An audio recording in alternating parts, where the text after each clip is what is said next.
Васил Јованов, кој се товари за кривично дело од тешки дела против безбедноста на луѓето и имотот во сообраќајот, призна вина и изрази сочувство до семејството на Фросина и се извини за стореното. Виновен сум, чувствувам грижа на совест и носам голем товар за тоа што го сторив и не можам да ви објаснам какво кајање чувствувам. Не поминува ден, а да не се молам за душата на Фросина и за здравието на низиното семејство. Ова е нешто што ќе ме прогонува до крајот на мојот живот. Не знам како ќе продолжам со остатокот од мојот живот. Родителите на Фросина бараат да му се одреди максимална казна на Јованов. Многу мина и тоа референтни во областа тврдат дека Македонија има закони, а само наводно дека лошо се применуваат. Зашто? За последново се во право. Само се надевам после ова долго рочиште дека судот ќе покаже дека правдата има душа, дека законите има душа и правдата има лице. Задоволителна правда за одбраната на семејството е максималната казна и превенција за војнина.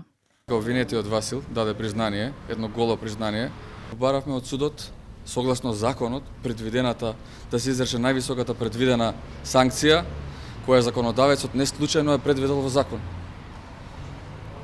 Доколку се изрече највисоката предвидена санкција, тоа ќе биде единствената правда, задоволителна правда. Јавниот обвинител Александар Марковски посочи дека сообраќајната несреќа е последица на низа сообраќајни пропусти. Адвокатот на Васил Јованов презентираше докази за неговото школување, достигнување во спортот, психијатриско вештачење во кое се наведува дека било изразено чувство на вина, како и видеоснимка од местото на несреќата и реакцијата на Јованов. Апелираше институциите да донесат одлука врз основа на законот, а не врз основа на око за око, зап за зап. Цело време на исказите на оштетените чита од нивните мобилни телефони, што значи дека некој им ги подготвува тие говори, а така настапуваат од првиот ден. Сакам да имате во предвид еден многу битен факт. Се работи за човек кој што има 20 години.